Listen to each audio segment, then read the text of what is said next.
بيشرفنا النهارده الدكتوره ريموندا رؤوف، دكتوراه في الصحه النفسيه ومعلم تربيه ايجابيه معتمد من الجامعه الامريكيه، مقدمه البرامج على بيت على الصخر على قناه CTV. موضوعنا النهارده حمايه ولادنا من سيطره الموبايل ووجود بدائل ليها. اتفضل يا دكتور. سلام. هنتكلم مع بعض عن حماية أولادنا من مخاطر الميديا. خلاص، ولأن العنوان يعني اتهلك، يعني أنا شايفة العنوان ده لو عملنا سيرش هنلاقيه مكتوب، وهنلاقي كمية مراجع قد كده، وهنلاقي حاجات كتير على جوجل. فاحنا عايزين ناخد وندي كده مع بعض علشان نوصل لحلول عملية نقدر ننفذها في بيوتنا. أول حاجة بس عايزة أبدأ بيها، إيه رأيكم في الصورة دي؟ حد شايف الأول الصورة دي فيها إيه؟ يعني حد يقدر يوصفها؟ مين يقدر يوصف لي الصورة دي فيها ايه؟ وصف بس للصورة، انا مش عايزة اي حاجة تعبيرية. الصورة دي فيها ايه؟ ايه اللي بيحصل في الصورة دي؟ طب الشخص ده قاعد على ايه؟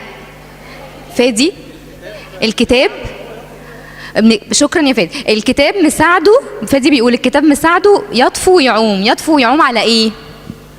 على ايه؟ انا عايزة حد طب قولي، اتفضلي بس علي صوتك بقى.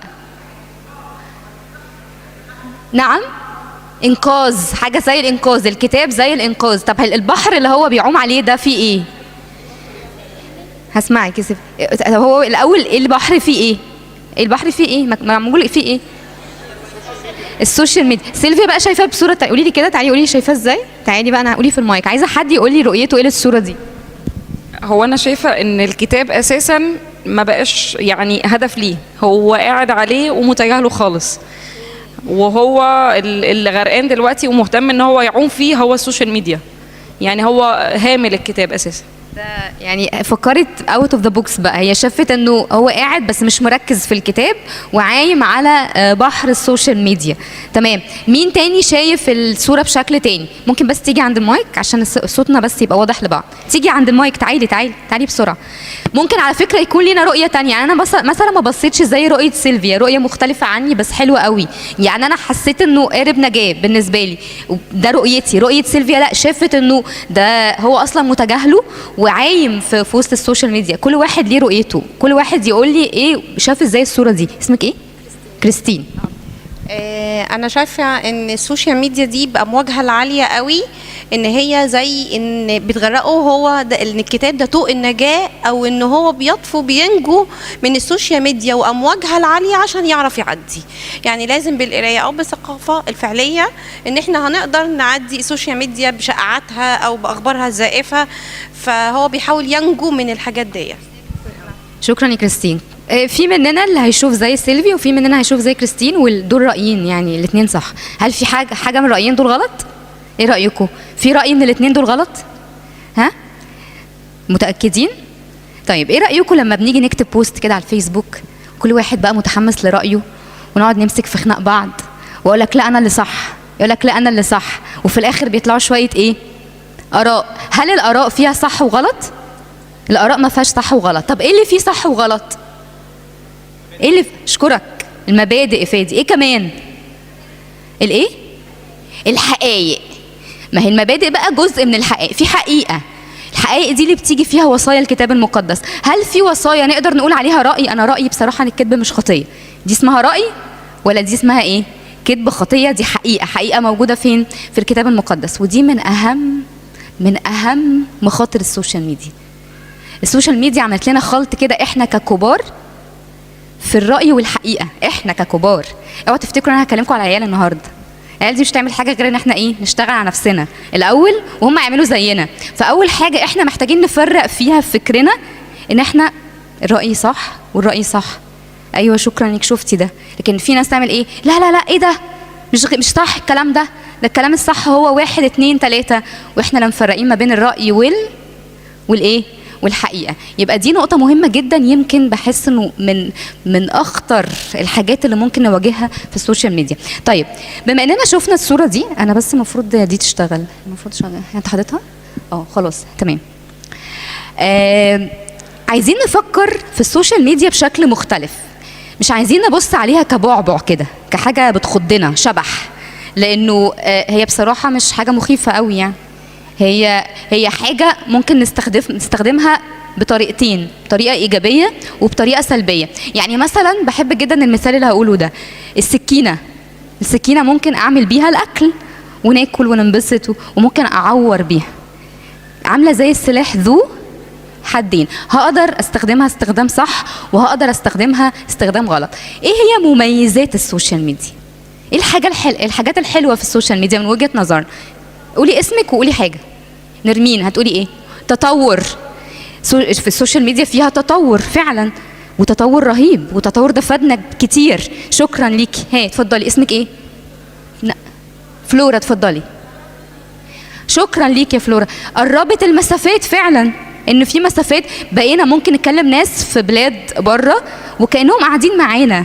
يعني انا في صديقه ليا بنتها مسافره بتدرس بره مصر، وقد ايه الموضوع فيه وجع، بس اللي مصبرها انه طول اليوم فاتحين الماسنجر ومع بعض في المطبخ ومع بعض قاعدين مع بعض على السفره لولا السوشيال ميديا مش هيقدروا يعملوا كده.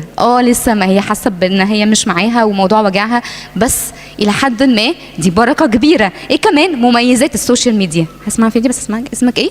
اسمك ايه؟ اسمك ايه؟ كريستين.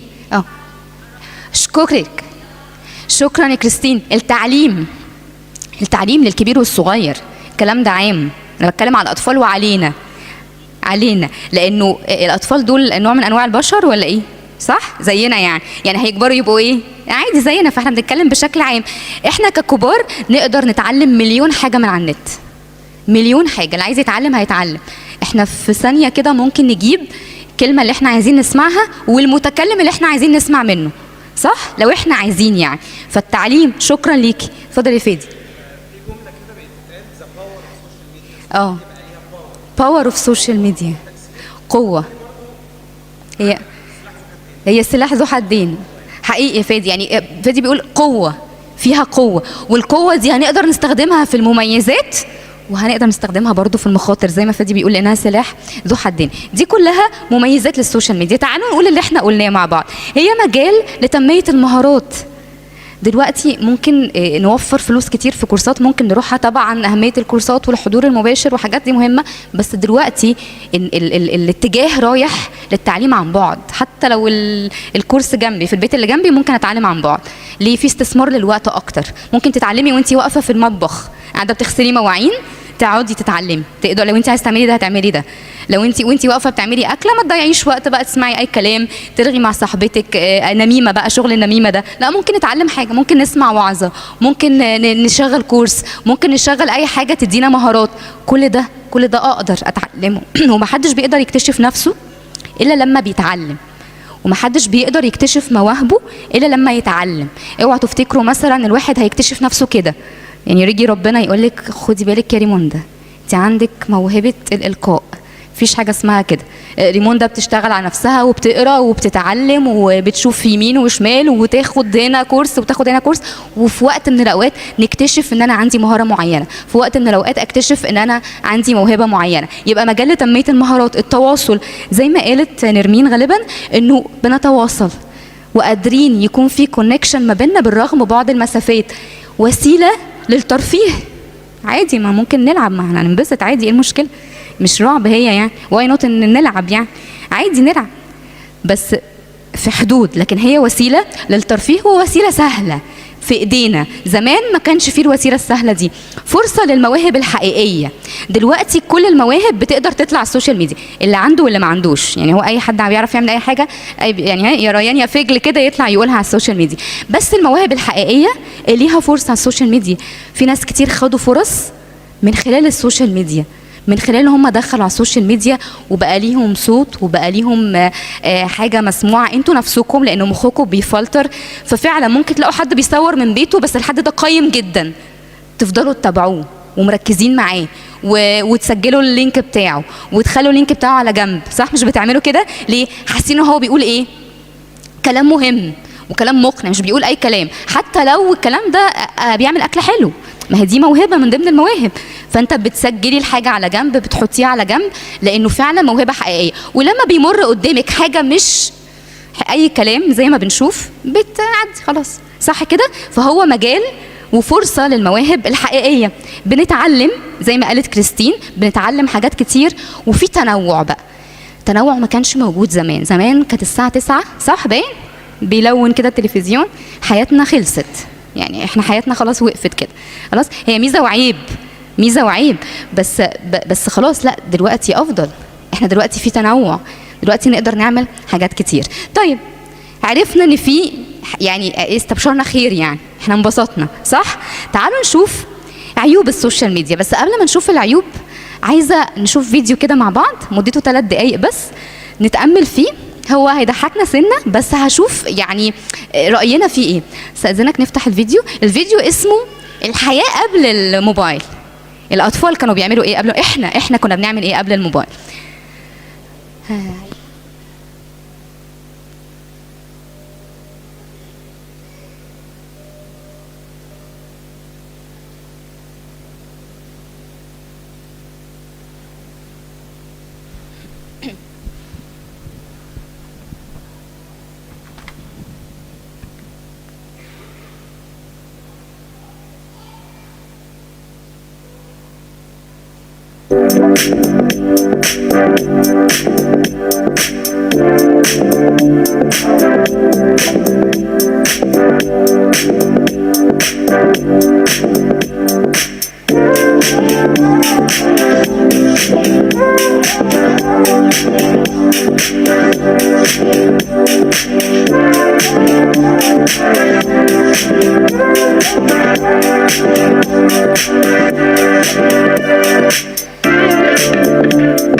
شفنا الفيديو ده ازاي؟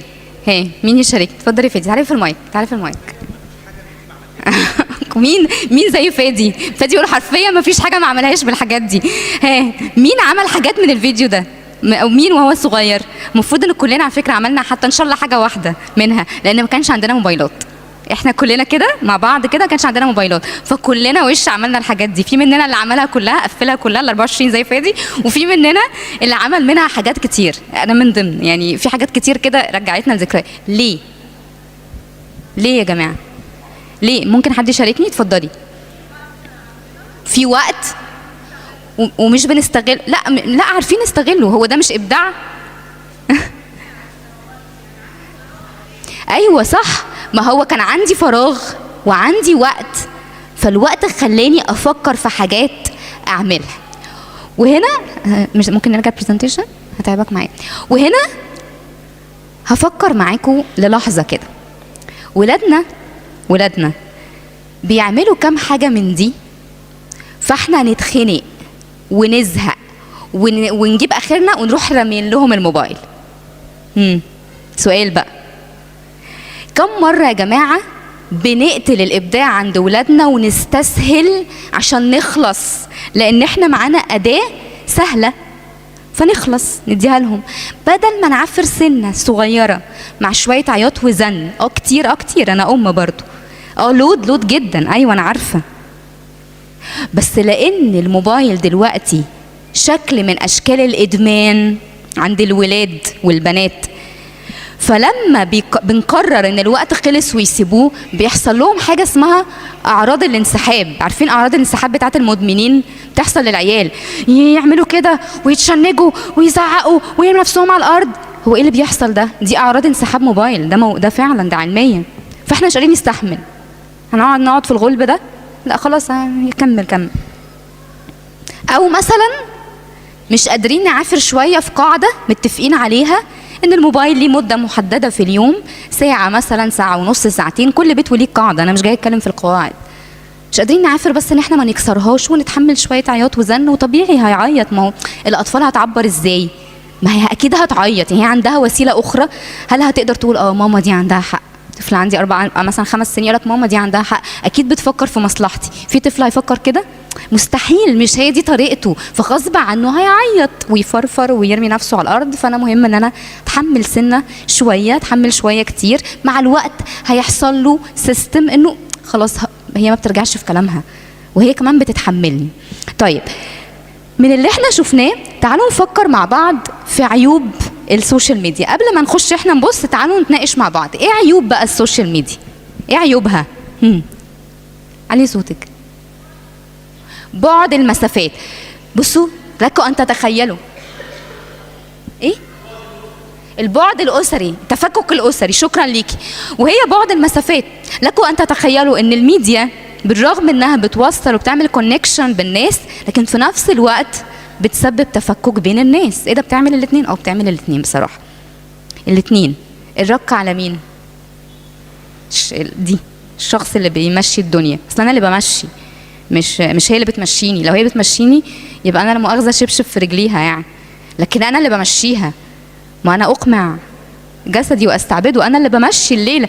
لو هي بتمشيني، وده لينا احنا، لانه انا كتير قوي بشوف مشاكل عند الولاد في السوشيال ميديا، هي بتكون بقولها ماما طب انت يعني بتقعدي عليه؟ ايوه، ما هو كل ما يشوفني يقول لي اشمعنى ما انت قاعده اهو على الموبايل. فالحقيقه مش قادره اتكلم، يعني مش قادره. ما هو كلنا لينا وقت، كلنا بنحدد وقتنا على الموبايل. فبالرغم انها بتوصل المسافات، هي بتبعد المسافات. اثبتوا من خلال نظريات انه من ضمن اسباب التفكك الاسري السوشيال ميديا. هتلاقوا في صور كتير بتجيلكوا على الفيسبوك، راجل ومراته نايمين جنب بعض بس ظهرهم لبعض وكل واحد ماسك موبايل. اكيد مرت قدامنا الصوره دي كتير، حاولت ادور عليها بس ما لقيتهاش. تلاقيها ده بيحصل في البيوت، كل حد غرقان في السوشيال ميديا. عشان كده ارجوكم لما تتجمعوا اقفلوا النت، اقفلوه واقعدوا مع بعض. في شعار كده وهتلاقوني كاتباه في الاخر، اسمه disconnect to connect. يعني ايه؟ يعني ايه disconnect to connect؟ disconnect بالنت، بالواي فاي، بالداتا، بالنت بصفه عامه. to connect بقى بشكل مباشر. لازم نعمل كده في بيوتنا، لازم يكون في اتفاق. جوزي رجع بالسلامه من شغله، بقينا اسره، خلاص خلص بقى الهري والنت وكل الكلام ده، نقفل كلنا الواي فاي، نقفل النت، هنعمل حاجه مع بعض، يعني نفتح شويه تلفزيون، هناكل سوا، هنرغي، هيكون في كونكشن. لكن قاعدين مع بعض وكل حد قاعد على الموبايل بتاعه، يبقى ما فيش كونكشن.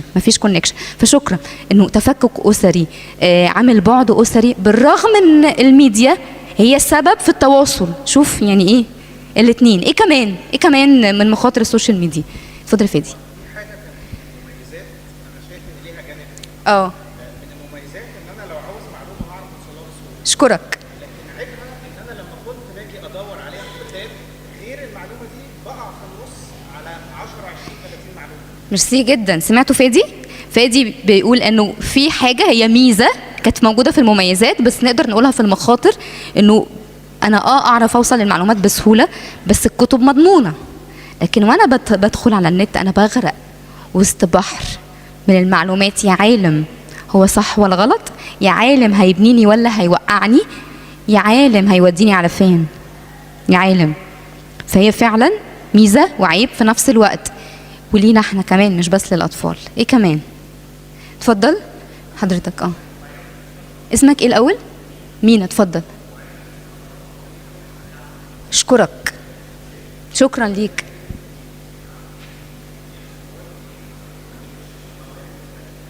شكرا يا مينا. بيقتل روح الابداع عند الطفل.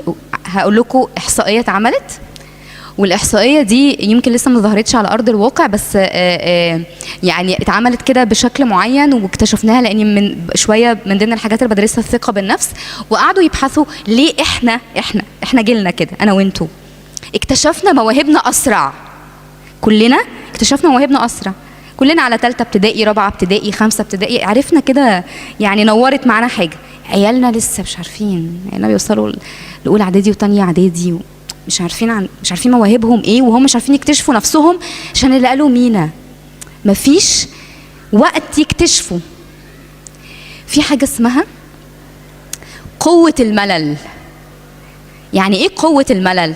تصدقوا ان احساس الملل اللي احنا بنهرب منه عند الولاد، يقولك اصل هو بيحس بالملل، طب انا هعمل ايه؟ حبيبتي الملل ده نعمة من ربنا. ما هو الملل اللي كنا بنتكلم عليه من شوية اللي خلانا نفكر في 24 حاجة نعملها في الفيديو اللي فات واحنا صغيرين، وال 24 حاجة دول خلونا نفكر في حاجات تانية كتير نكتشف بيها نفسنا، لان كان عندنا ملل. فالملل ده نعمة من ربنا، بس امشي فيه صح عشان اعرف اكتشف. ما هو لولا شعور الملل مش هقوم وادور، هبقى ساتسفايد كده، هبقى في حاجة بيقول عليها يعني علم النفس الكومفورت زون بتاعتي، قاعد مرتاح. لكن شعور الملل بيخليني ايه؟ اتزق كده، افكر في حاجه اعملها. العيال مش لاحقه تحس بالملل، مش لاحقين يحسوا بالملل عشان يملوا جدا فيزهقوا ويقريفوا. طبعا بيقرفونا عادي في عيشتنا، انا معاكم جدا، بس بنستحمل شويه علشان نجتاز الحته دي ونطلع بقى نفوق ونشوف طب هعمل ايه دلوقتي، قولي لي اعمل ايه دلوقتي، ونفكر نعمل ايه مع بعض، علشان من خلال الحاجات الكتيرة اللي هنقعد نخرب فيها وندور فيها ونبني فيها ونكسر فيها ونرسم فيها ونلون فيها ونعجن فيها، كل الليلة دي هنوصل لحاجة تخصني بحبها اللي هي الموهبة. شكرا جدا. ايه كمان؟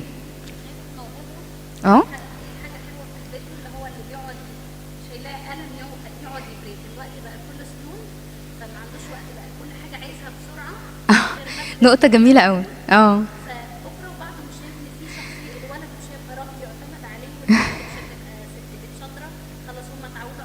الاستسهال اتأملت في حته جميله قوي بتاعت انه زمان لما يعني هو لسه في اقلام بتتبري عادي، بس يعني دلوقتي بيعتمدوا الاول على السنون، فقد ايه الحياه بقت اسهل، فما بقاش في مجهود، فبالتالي لما بيكبروا ما بيستسهلوا اكتر. على فكره علوم المونتيسوري، اللي بيسمع عن المونتيسوري وكل الحاجات دي يعني دايما بتشتغل على حته استخدام عضلات الايد، فدايما يقول ادي الولد قلم يبريه، ادي له البيضه يقشرها، ادي له المعلقه ياكل، ادي له الشوكه ياكل، ادي له الكماشه ينقل من حاجه لحاجه. كل ده شغل ايه؟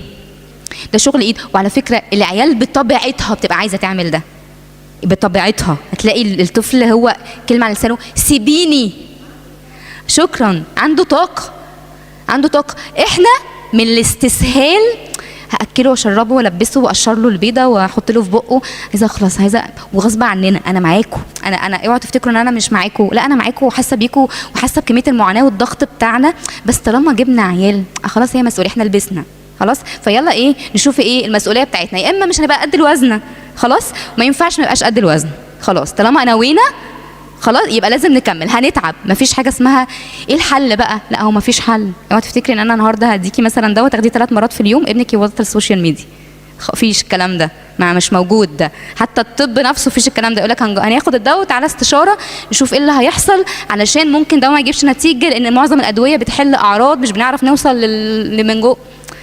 بلاش نستسهل، فاحنا بنحاول. ايه تاني من مخاطر السوشيال ميديا؟ اتفضل. علي صوتك، علي صوتك. اسمك ايه؟ بيتر.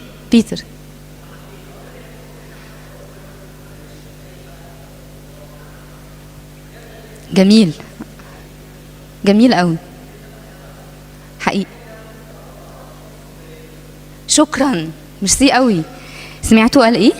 فعلا حاجتين مهمين قوي، انه بنفقد علاقات، بنفقد اوقات حلوه نندم عليها بعدين، وبنتعرف على ناس مزيفه. ما هو فعلا ياما في فيك اكاونتس موجوده، وياما ناس حقيقيه بتتغلف ورا اقنعه مزيفه. يعني مش بس فيك اكاونتس حد داخل باكاونت مختلف، لا، في الاصعب من كده، الناس بتلبس اقنعه مختلفه على السوشيال ميديا. عايزه ابين لك ان انا مبسوطه وفرحانه وحياتي مليانه كميه سعاده رهيبه ما فيش زيها، انا عمري ما حزنت ابدا. مش حقيقي يعني، وده اللي بيوقعنا في ضعف بقى وكآبه، ونحس ان احنا الوحيدين اللي بنتخانق في البيت، مع ان كل البيوت اصلا بتتخانق عادي ودي حاجه طبيعيه. بس انا بشعر ان احنا بس اللي عندنا مشاكل من كتر السوشيال ميديا موصله حاجه مختلفه، فبقينا نلبس اقنعه مزيفه عشان نعمل زي بعض. تعالوا نشوف كده حاجات كلها اللي انتوا قلتوه وهنفكر مع بعض. حقائق مغلوطه زي ما فادي قال، انه احنا بنشوف حاجه اسمها حقيقه، يقول لك دي معلومه، زي مثلا فكر المثليه الجنسيه اللي جاي لنا من الغرب، يقول لك دي حقيقه علميه، يعني ان في حد بيتولد كده، وفي ناس مصدقه، وفي عيالنا مراهقين مصدقين. عشان كده الجزء ده في المراهقه لما بنيجي نتناقش معاهم نجيب لهم الحقيقه العلميه الحقيقيه، ونقول لهم في حاجه اسمها ابحاث اعلاميه معموله عشان الاعلام، وابحاث علميه حقيقيه، بس احنا لازم ندور عشان نقدر نتناقش بشكل صح. فهتلاقي في حقائق مغلوطه شكلها حقيقه، لكن هي مش حقيقه اصلا، هي مش معلومه صح. كمان بنلاقي خلط بين الرأي والحقيقه بقى، يعني زي ما في حقائق في اراء، رأي والآراء من حقنا نختلف. من حقك أنا أقول لك مثلا بحب الشتاء فأنت بتحب الصيف، عادي. أنا بحب الصيف فأنت تحب الشتاء. ليه الخناقة؟ يعني بيعمل هلك كده، كل تغيير فصول هلك كده، بوستات على الفاضي، مش فاهمة في إيه. ما اللي يحب حاجة يحبها يا جماعة، خلينا نشوف حاجة إيجابية نفكر فيها. عادي، دي آراء ما فيهاش مشكلة. لكن في حقائق لا، ما بنتنازلش عنها، دي حقيقة. في كمان هدر للوقت رهيب، لأنه هي الحقيقة بتقول انه الشخص لما يفتح الموبايل ويخش حتى هيدور على حاجه معينه، احنا ككبار تلاقي في ساعتين اتسحبوا كده. ايه ده؟ ايه اللي حصل؟ كنت داخل ارد بس على الواتساب واطلع تاني، تخش ما بنخرجش. عشان كده في علم اداره الوقت دلوقتي بنرجع للورق، يعني بنرجع. حتى انا دلوقتي بكتب كل الحاجات بتاعتي على ورقه في شنطه. ليه؟ لو انا هفتح النوتة على الموبايل، طب اشوف الواتساب مسج دي تكون حاجه مهمه، ايه ده الفيسبوك في نوتيفيكيشن هيكون في حاجه لازم ارد، ايه ده المسج مش عارفه ايه، وتلاقي نفسك اتسحبتي. وبعدين بقى ايه حاجه اسمها الادكشن تو سكرين، اصلا انه فجاه بتدخلي على السكرين على الشاشه بتتسحبي، وبيسميها علم النفس بتتوحدي بالحاجه دي. حتى ممكن حد يكلمك مش سامعه، انت مش واخد بالك، وده بيكون غصب عننا كلنا، انا اولكم. عشان كده نصيحه لكل حد فينا يحدد وقت معين، ويحدد هو داخل يعمل ايه. انت داخل تعمل حاجه، تقول لذهنك كده، تفوق عقلك الواعي وتقول لنفسك انا هفتح هعمل 1 2 3، فوق نفسي كده، هخلص 1 2 3 وهطلع، واعمل لنفسي الارم كده على الموبايل، اخلي المنبه يرن بعد ساعه، اشوف انا خلصت ولا لا. لينا احنا ككبار، ما ده هينعكس على العيال. فقدان الثقه بالنفس، ايه ده؟ ايه علاقتها دي بمخاطر السوشيال ميديا؟ ايه ده؟ ايه العلاقه؟ لا، ليها علاقه كبيره لينا وللولاد. انا لما اشوف ناس بتلبس بشكل معين ومعاها الايفون الفظيع اللي مش قادره اجيبه، واللبس البراند اللي انا مش بعرف اوصل له، ومش عارفه ايه اللي بيعملوه وانا مش عارفه اوصل، فافتكر ان هو ده الايديال، انا عمري ما هكون سعيد ابدا، انا هفضل كده طول عمري وافقد الثقه بنفسي. افتكر ان هو ده الصح، مع ان كل حاجه حلوه، يعني كل حاجه ممتعه. السعاده الحقيقيه انك تستمتع باللحظه اللي انت فيها، ده معنى السعاده، هي الرضا بالوجود مهما كان الحاجه دي ايه هي دلوقتي، فانت راضي ومرتاح، هي دي السعاده، عمرها ما كانت بالاشياء، ودي نعمه من ربنا. فقدان الثقه بالنفس بيجي برضو للولاد، انه هسمعك يا مريان ثانيه واحده، انه بلاقي مثلا انا ده لابس ايه وانا مش لابسه، ده معاه ايه وده مش معايا، ده رايح فين وده مش عندي، ده بيحصل له ايه ومش بيحصل لي، فتلاقي الولاد بتقع بقى في الحته دي قوي. اتفضلي مريان.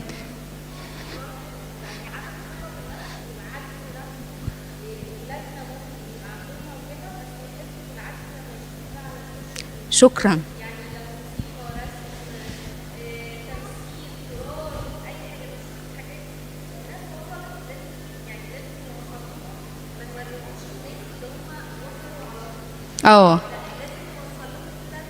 اشكرك يا مريان، جميل قوي الحته دي، انه حتى في الموهبه انا مثلا لسه ببدا رسم، فبرسم ارنب ودن ورا ودن قدام، يعني ودن غريبه كده، فشفت حد بيرسم ارنب فظيع مبهر، لا ما بعرفش ارسم. عشان كده من اساسيات الرسم، ومريم بقى استاذه، انه الطفل لما يجي يرسم ما بديلوش حاجه ايديال ينقل منها، خليه يرسم الارنب بتاعه، ده قواعد الاساسيه في، صح مريم ولا ايه؟ صح؟ اديله القطه يرسمها بتاعته، لكش دعوه القطه، انت ارسم القطه بتاعتك وهتبقى احسن وهتبقى احسن، اديك بس اساسيات وانت تبدع اكتر. ترسم التفاحه بتاعتك، ترسم الحرف بتاعك. عشان كده حتى لما بيجوا يتعلموا الحروف حسب منهج مونتيسوري، لما بيجي الطفل يبدا يمسك بقى القلم، ما هو بعد ما بيقشر البيضه وبيمسك المعلقه وبيمسك المشابك وبيحرك كل العضلات الصغيره دي الكتيره دي، وبعدين يحرك الثلاث صوابع دول، فيبدا بقى يمسك القلم على 5-6 سنين، مش قبل كده، قبل كده في الحاجات التانية اللي قلتها، يبدا يمسك القلم، بيمسك قلم زمان كانوا بيمسك الطباشير ايام ما كان في طباشير، دلوقتي مثلا قلم بورد وسبوره ويكتب به. ايه ده؟ وانت بقى ايه يا ابني القرف ده؟ ده به، دي البه بتتكتب كده، لا دي البه بتاعته دلوقتي اللي هتوصل بعد كده تصغر لانه لسه عضلاته كبيره، فمع الوقت هتصغر، فدي البه بتاعته اللي بيطورها مع الوقت، دي الاي بتاعته، دي البي بتاعته، وهكذا. ده تطور الطبيعي، وده زي بالظبط اللي مريان قالته، انه انا بتطور معاك واحده واحده، دي البدايه. عشان كده لما نشوف حد كبير دايما اقول له عارفه هو نبدا ازاي، البدايه كانت مش عارفه ايه، ياما في اصوات فظيعه دلوقتي بنسمعها بدايتها كانت مش عارف يسمع النغمه كويس، مش عارف يظبط النغمه كويس.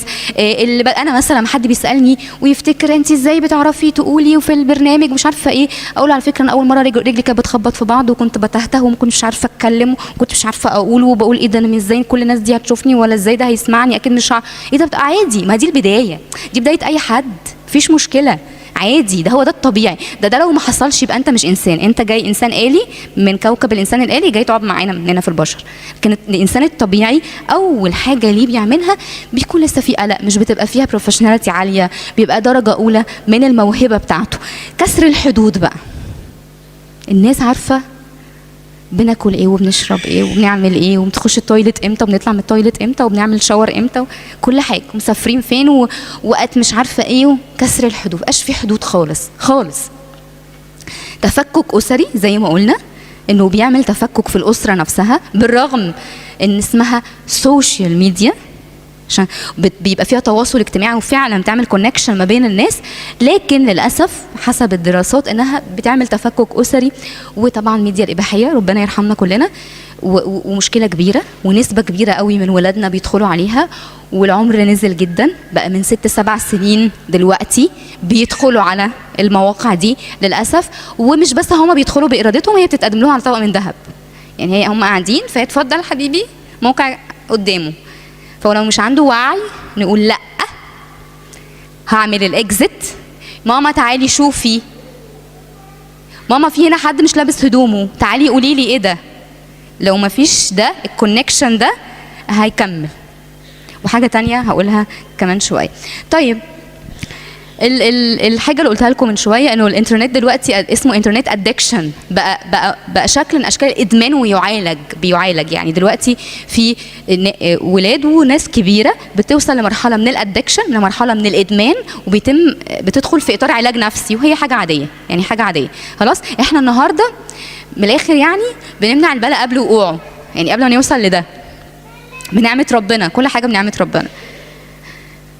بنحاول نشوف احنا نلحق نفسنا ازاي، احنا وعيالنا، احنا واولادنا. انا اولكم، انا بعافر زيكم وبنتعب مع بعض وبنجاهد وبشتغل على نفسي وبشتغل على بنتي وبيتنا وكل حاجه، فكلنا مع بعض هنفكر سوا ازاي ممكن بنعمه ربنا نقدر نشتغل على ده علشان ما يوصلش للادكشن. يقول لك بص similar to a drug addiction، يعني زي بالظبط ادمان المخدرات، ودي حقيقه علميه. عندنا المشاكل على جنب اهي، هتفضل كده قدام عينينا، هنشيلها واحده واحده. وهنا هنشوف شويه افكار. الافكار اللي هنقولها مش الحل السريع، مفيش حلول سريعه، مفيش حاجه في علم النفس اسمها كده خلصنا خالص، مفيش اصلا ده موجود. حتى احنا عشان نروح الملكوت بنروح كده؟ لا، ده احنا بنجاهد وبنتعب وبنشتغل على نفسنا، وايمان بلا اعمال ميت وليله كبيره يا جماعه. فاكيد التربيه برضو يعني هي حياتنا كده، فبنجاهد صح، لازم نجاهد. طيب الحوار كلمه عامه، بس تعالوا نفهم يعني ايه حوار. الحوار مع ولادنا بيختلف حسب عمرهم. الحوار مع الطفل الصغير خالص ده اللي هو اقل من 6 سنين، مش بقعد معاه احكي لي حبيبي عن يومك عامل ازاي، قولي كده يومك اخباره ايه. لا حبيبتي، دي مع صديقتك اللي في الثلاثينات قدك او صديقك اللي في لكن احنا دلوقتي مع طفل صغير، فبقول له هنلعب ايه دلوقتي مع بعض؟ الوحش هياكلك ولا هنجري ورا بعض ولا هنعمل استغمايه؟ تحب معانا 10 دقايق هنقعد فيها مع بعض، يلا، وهنعمل الارم كده، هنعمل تايمر كده كل يوم في 10 دقايق بنقعد فيه مع بعض. 10 دقايق بس بيضيعوا صدقوني في اي حاجه يعني بتضيعهم ساعتين وانت بتكلمي صاحبتك بتضيعهم انت ساعتين في اللاشيء، قاعد في اللاشيء كده ما بتعملش حاجه، صح؟ ما دي طبيعه الرجل ودي طبيعه المراه، انا عارفه مفيش مشكله. فاحنا نعمل ايه؟ ناخد من اللاشيء او ناخد من مكالمه صديقتي 10 دقايق نقعد كده ونعمل كده مع الولاد. ده حوار الطفل الصغير. الطفل الاكبر يحب حوار بس ما يحبش، يحب اتسمع. حتى تلاقي يقول لك ماما بصي لي، صح؟ ده شعار الاطفال لان هم فاهمين يعني ايه حوار، انك تبص لي وتسمعني بكل جوارحك كده. يقول لك بسمع عشان افهم، مش بسمع عشان اتكلم. سلام قد سابونا، سلام حنان. بسمع عشان افهم مش بسمع عشان اتكلم. كلنا يا جماعه بنسمع بعض عشان نقول اللي عندنا، يعني عايزه اقول اللي عندي فبسمعك، وانا بسمعك ما بسمعكيش للاسف، انا بحضر الرد. بيحصل هنا في بروجرام كده بيتظبط عشان احضر لك رد مبدع على الحاجه اللي انا بقولها. دي مشكلتنا في بيوتنا قبل ولادنا. احنا حتى في مشاكل زوجيه كتير بيكون اسبابها ما بنسمعش لبعض عشان نفهم بعض، بنسمع بعض علشان نرد على بعض. قاعدين كده بالمسدسات، انت قلت كذا رميت لي الطلقه، انا بقى هقول لك بص بقى الطلعه الجايه دي هتبقى عامله ازاي. احنا مش هو ده بس اسمه مش حوار، ده اسمه حرب. في فرق ما بين الحرب والحوار.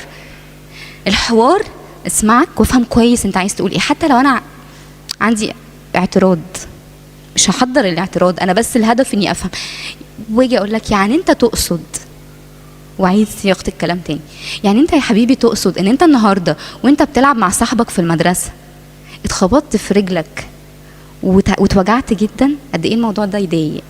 طب وبعدين حصل ايه؟ انا وافقت ولا رفضت؟ انا قلت رايي اصلا؟ انا عملت ايه؟ اعاده صياغه للحدث. يعني انت النهارده في شغلك المدير النهارده زعق جامد وكان وسط الناس، موضوع صعب حقيقي، بس ده كده هو ده الانصات، هو ده. احنا بنعمل بقى ايه؟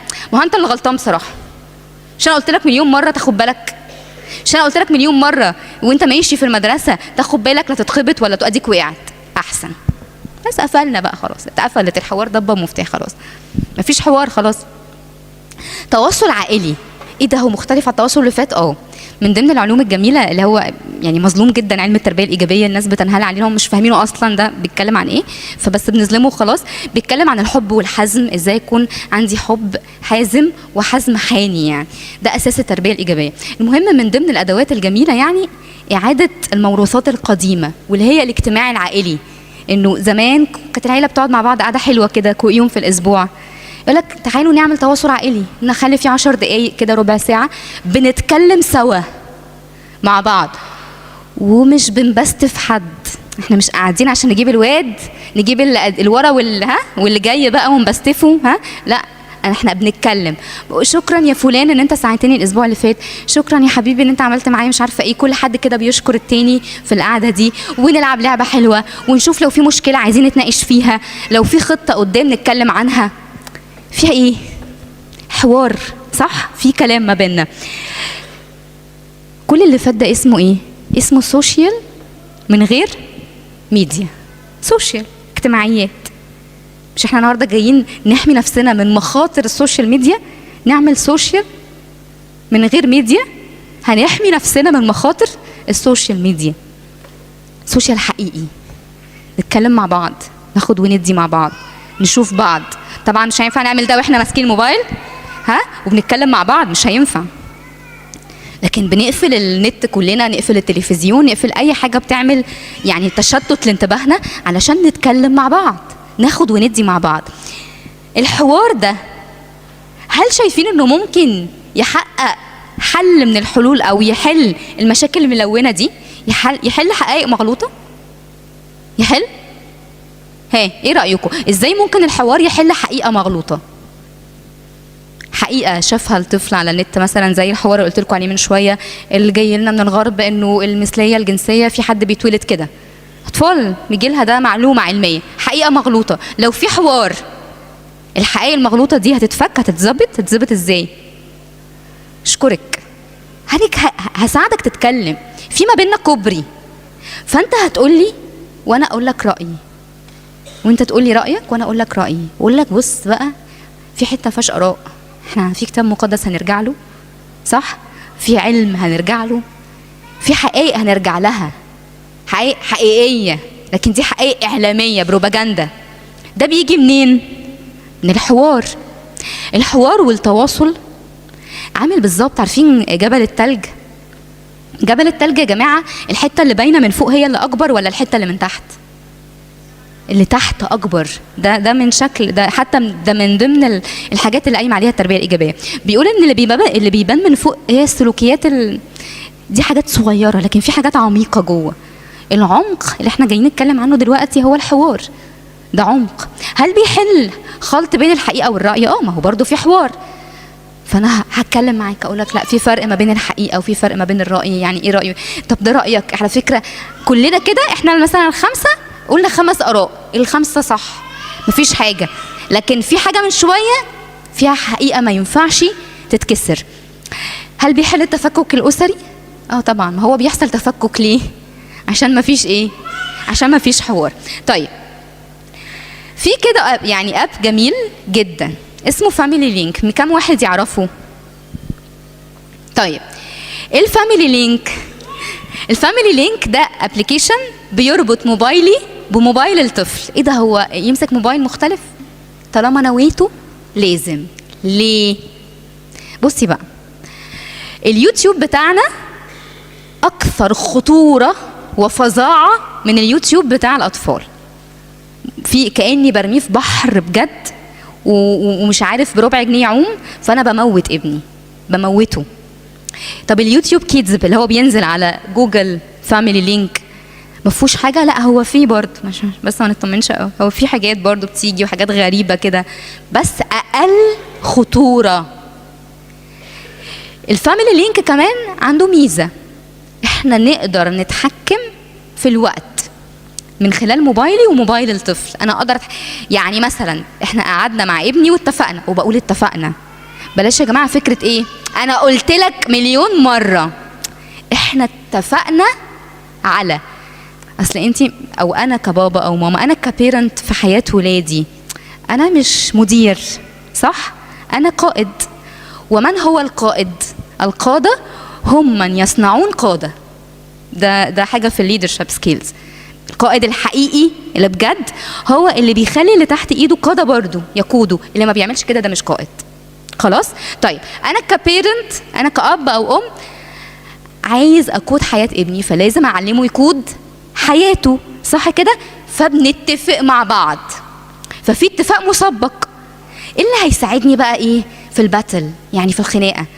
اصل انا لو هديله موبايلي فاقول له ده وقت الموبايل، طب هات الموبايل، لا مش هديهولك وانا عندك لو سمحت حرام عليك كل شويه، بص يا عيني وانا عارفه بقى الكلام ده. لكن هي في ثانيه خلاص الساعتين خلصوا، بيعمل لوك بطريقه معينه وسهله. على فكره انا كنتش اعرف حاجه خالص عنه، ومجرد ما نزلته عندي، هخلص السلايد دي وارجع.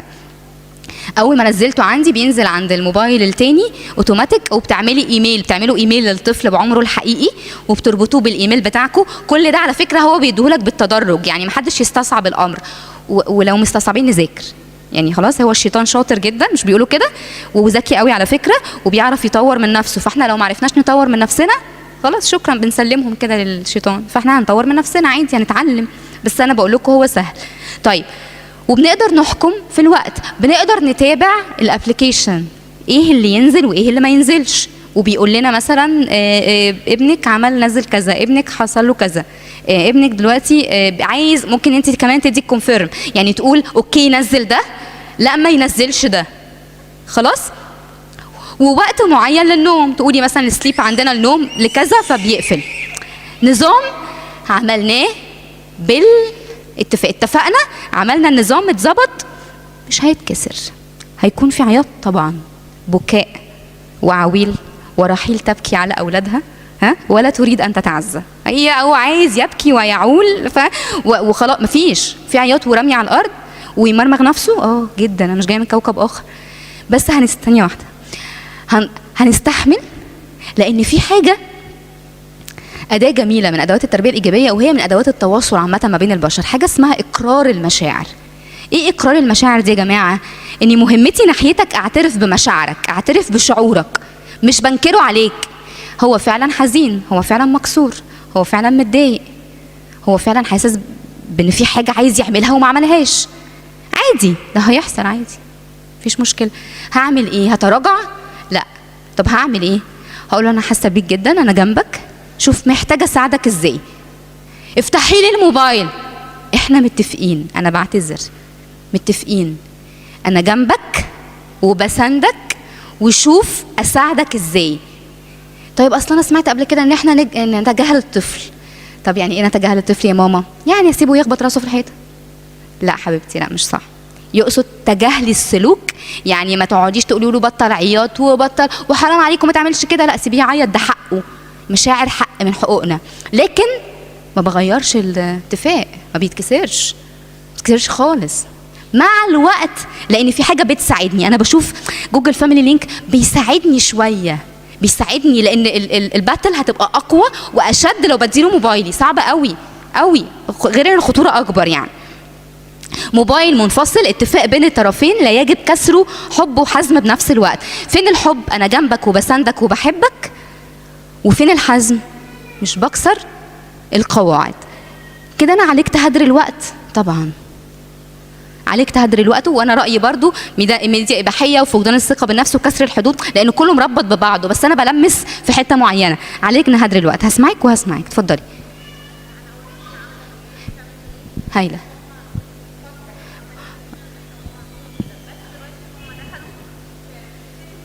اه اه اه اه اه اه حلوة قوي، فهمت. لا، لان انت متفقه وانت عندك ميزه حلوه قوي، مفيش مشكله. انت عندك ميزه حلوه، انت بادئه من بدري. عارفه امتى هقول لك الحقيقه؟ مش عارفه، مش قادره اخد لك قرار. لما تقولي لي انا ما عملتش اي حاجه بقى وهو دلوقتي عنده 15 سنه، اقول لك بقى هو ممكن فعلا ما نعرفش، يعني اتفقوا بقى وشوفوا هتعملوا ايه. لكن انت عندك ميزه، يعني انا مثلا بنتي لما تكبر انا هكمل معاها زي انت مكمله. ليه؟ في اتفاق، بس هتعملي حاجه بقى. اسمك ايه؟ فكريني. كريستين. بصي يا كريستين، تعملي حاجه، ممكن نعمل مرونه في الاتفاق. بدل ما هي كانت ساعتين هتبقى 3، ما هو كبر، هتبقى خلاص. بدل ما وقت النوم مش عارفه كان 9 هيبقى 10، ما هو كبر. كل ما بتكبر كل ما بيكون في مرونه اكبر. ده اللي ممكن اعمله. لكن انا مهمتي في حياتك مش ان انا بخنقك، لكن انا بلاحظك وبساعدك لحد ما تقدر تكون شاب عندك 20 سنه تدخل الجامعه، ساعتها خلاص 3 ثانوي يا ستي خلاص. لكن انا دي مهمتي في حياتك. انا ما عنديش اي استعداد ان انا اخسرك، انا ما عنديش اي استعداد اني اشيل المسؤوليه دي. انا مش بحكم. شوف في ايه من القواعد مضايقك وهنتناقش، ناخد وندي. قولي دايما كده، خلي دي على لسانك. شوف ايه من القواعد حاسس انه خنقك وناخد وندي فيه براحتك.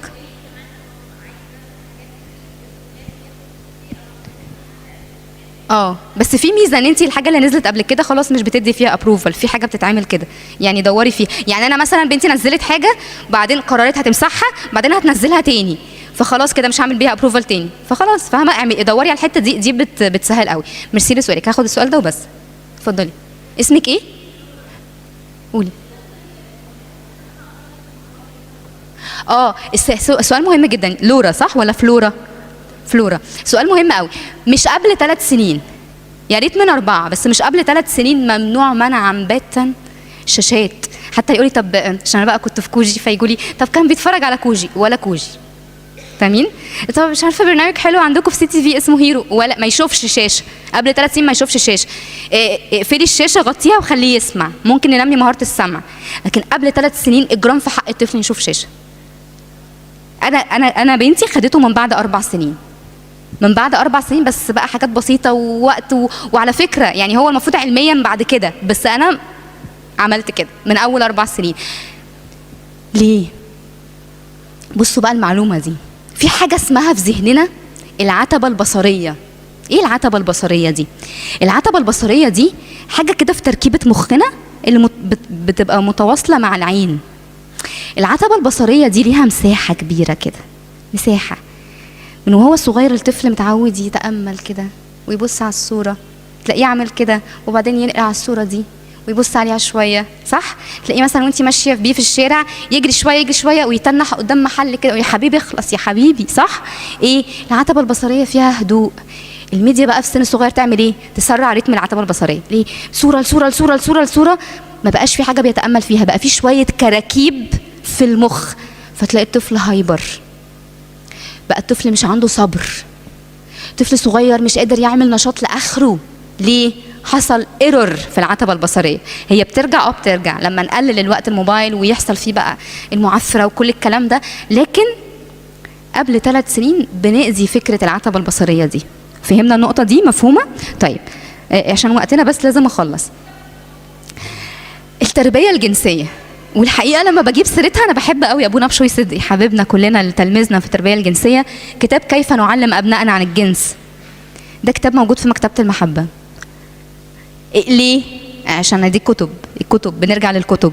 ليه برضو تربيه الجنسيه؟ بصوا بقى، بدايه الميديا الاباحيه انا ما عنديش معلومه، فهيجي صاحبي في مدرسه اقول له تعرف انت جيت ازاي؟ اقول له لا بامانه ما اعرفش، ما قالتليش، بس انا جيت من بطنها، ده اللي انا اعرفه. تعالى لي بقى شوف بقى في فيديو معايا النهارده هعرفك كل حاجه. طب وريني. ايه ده؟ ده مش متربي. لا الواد متربي وكل حاجه، الولد متربي، بس هو عنده ايه؟ عايز ايه؟ عايز يعرف. لكن لو هو شبعان معلومات مقدسه ولا مش مقدسه؟ ابونا بشوي صدقي كيف نعلم ابنائنا عن الجنس مقدسه. طيب لو هو شبعان، النفس الشبعانه تدوس العسل. يعني لو فيديو ايه اخر جمال يقول لك لا مش عايزه اشوفه، انا عارف بابا وماما حكي لي، انا كنيسه قالت لنا، وحصلت على فكره، حصلت خبرات ايجابيه كتير على قد ما في خبرات سلبيه، ربنا يحمينا. في خبرات ايجابيه، في الولد اللي رفض موبايل صاحبه في الاتوبيس، صاحبه واخده مش يعني ما حدش يعرف ومخبيه، وعنده 7 سنين ومعاه فيلم بورنوجرافي وش كده، وكان هيوريه لصاحبه علشان يقول له تعرف احنا بنتولد منين؟ فقال له الدكتور بيفتح بطن ماما، قال له لا بيضحكوا علينا، ده في طريقه تانية.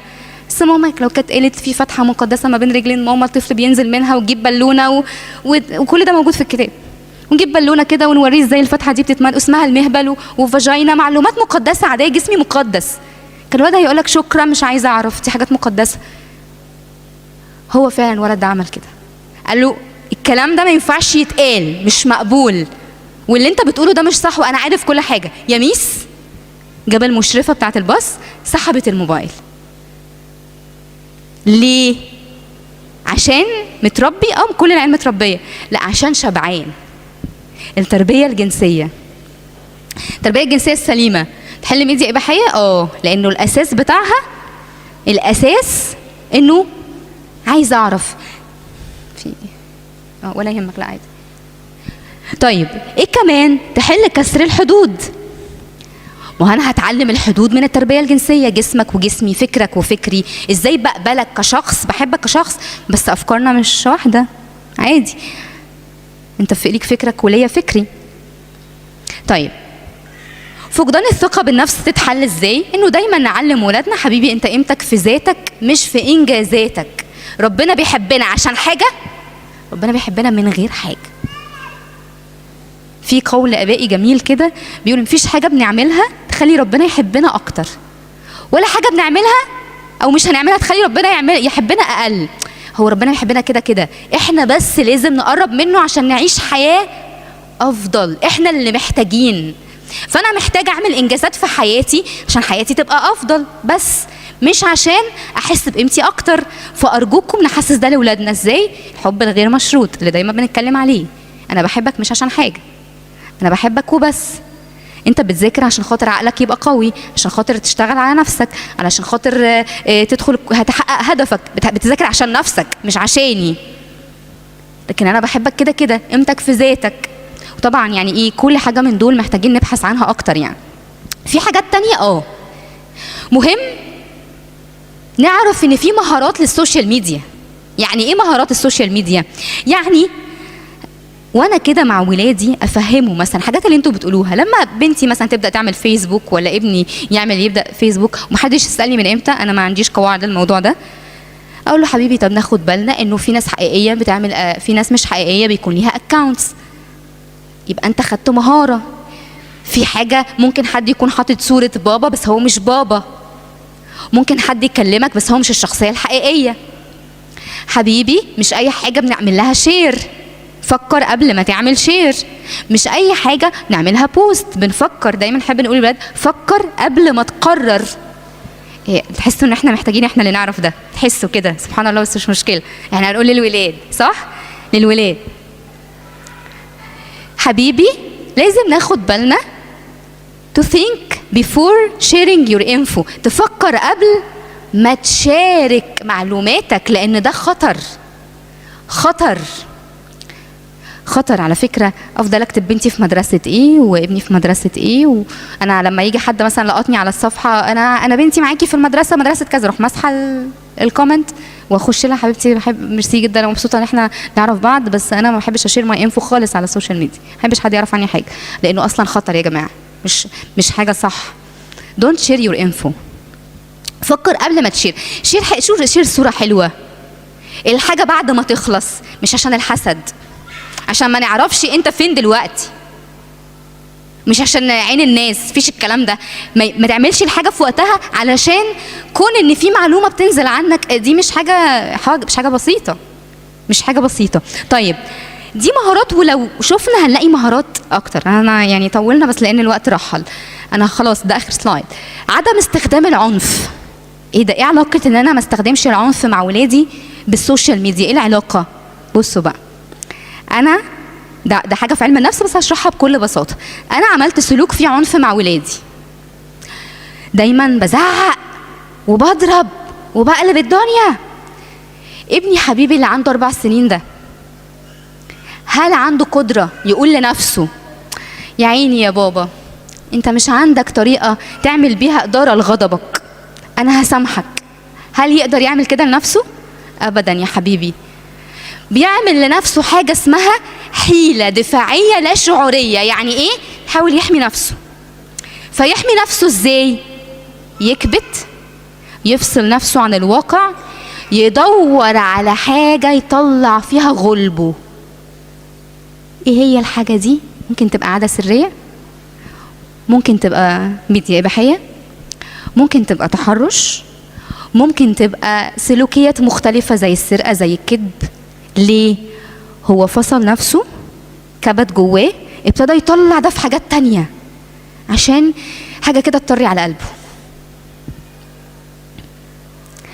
فالعنف مع الولاد بيكون سبب في الإدمان، بس مش شرط إدمان إباحية بس أو إدمان سوشيال ميديا بس، لا، إدمان حاجات كتير تانية. حتى أرقطة الضوافر دي بتبقى شكل من أشكال الكبت، شد الشعر ده شكل من اشكال الكبت. العاده السريه عند الاطفال هي مش عاده سريه، لان كلمه عاده حاجه اتعودت عليها، والسريه يعني ايه؟ في السر. هو بيعملها قدامنا عادي، بس هو بيطلع غضب. سيبوه عادي، هو مبسوط، بس مبسوط عادي. انا كمان مبسوطه، يعني مستمتعه جدا بالاداء. فناخد بالنا من الحته دي، انه العنف عند الولاد يعمل لهم كبت، لانه مش هيعرف يقولك يا ماما حرام عليكي اللي انت بتعمليه، يا ماما لو سمحتي بطلي تعلمي تديري غضبك بشكل صح. عشان كده العيال بتقول لكم كده، بوسوهم كده، بوسوهم، عندهم وعي. عشان احنا ممكن نغلط. هو انا ما بغلطش؟ لا، انا ممكن اتحول لشركه المرعوبين المحدوده عادي جدا. ممكن اغلط، بس الحمد لله في ما بيننا اتفاق. بنتي تفوقني، ماما هي دي اداره الغضب اللي انت بتعلميها؟ ارجع بقى كده، منوي هدومي كده، تمام، انت صح، انا اسفه، انا ههدي صوتي شويه. يا ماما وطي صوتك. حاضر. ليه؟ بفوقها تقدر تتكلم عشان ما يحصلش كبت. حسن استخدام السوشيال ميديا. عارفين المميزات اللي احنا اتكلمنا عليها في الاول؟ اوعي الطفل بيها ازاي السوشيال ميديا دي كويسه. ده انا فعلا انا كأم يعني مبسوطه جدا ببحر بقى الناس اللي عماله تعلم. هو اللي راح واللي جاي بقى، اي مدرس في الدنيا دلوقتي بيعمل قناه. هي دي حاجه حلوه بقى ان انا قاعده بقى اشوف بقى المدرسين واجيب بقى اسم الدرس واشوف بقى نسمع لمين النهارده، مبسوطين بقى. فانا برضو ايه بقى يعني شويه بحافظ على الاحبال الصوتيه، انا مش هقعد ايه هاديك طول اليوم. فانا هشرح درس مره ونجيبه بقى على اليوتيوب مثلا مرتين، تبصي اسمعي بقى المدرس ده ونسمع المدرس ده وانا قاعده جنبها بهدى، فانا بساعد نفسي وبساعدها. ده بالنسبه لي الله ايه ده، ايه الجمال ده. التوعيه باضرار السوشيال ميديا والمراهقين باضرار المواقع الاباحيه. ايه ده؟ اقول المراهقين ابني بقى وهو في المراهقه كده عنده وعي، عارف يعني ايه مواقع اباحيه، هو فاهم. نعمل سيرش كده ونشوف ايه ضررها، ازاي الحاجات دي مضره علينا، معناها ايه عشان هيسمعها من ولاده من اصحابه. معناها اني بشوف ناس مش لابسه هدومها، معناها اني بشوف العلاقه الخاصه المقدسه الخاصه المقدسه للمتجوزين خارج اطار الزواج، فهي بقت غير مقدسه، فالناس بتصورها، فالناس بتجيبها لنا. طب ايه خطوره ده؟ وهنشوفه. ده مش موضوعنا، مش هتناقش فيه، هتشوفوا الكتاب وتعرفوا. تعليم الطفل مهارات زي ايه؟ اداره الوقت، اداره المشاعر، اداره الغضب. ده انتوا هتشوفوا وتعلموها لنفسكم الاول. طب ايه ده؟ طب اداره الوقت وعرفناها، ليه اداره المشاعر؟ وانا لما ادير مشاعري مش هيحصل لي كبت، فمش هدور على حاجه تطري على قلبي، صح ولا ايه؟ فهبدا ايه؟ اعبر عن نفسي وهتكلم معاك، فبالتالي مش هخش في عادات ادمانيه. اكون قدوه انا بقى في استخدام السوشيال ميديا، المفروض تبقى اول حاجه واخر حاجه. ما هو انا كل الكلام ده لو تاخدوا بالكم انا المفروض اعمله الاول، يعني انا بشتغل على نفسي الاول، انا كأم وانا كأب، علشان انا اشتغل عليه مع ولادي. ولما اشتغل على نفسي بالقدوه، حاجه اسمها النمذجه، بياخدني نموذج كده علشان يعمل زي. خلاص؟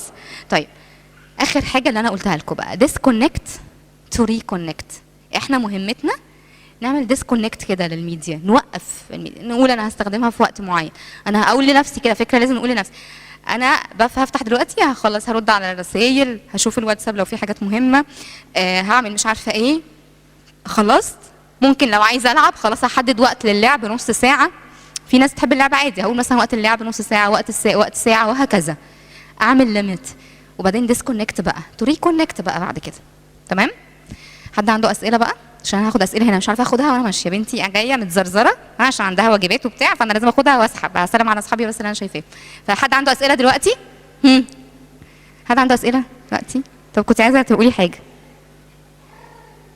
خلاص كده؟ طيب ميرسي ليكم جدا، ومعلش اتاخرنا بس مش ذنبي، انا خلصت على فكره في اقل من ساعه بكتير. ميرسي ليكم.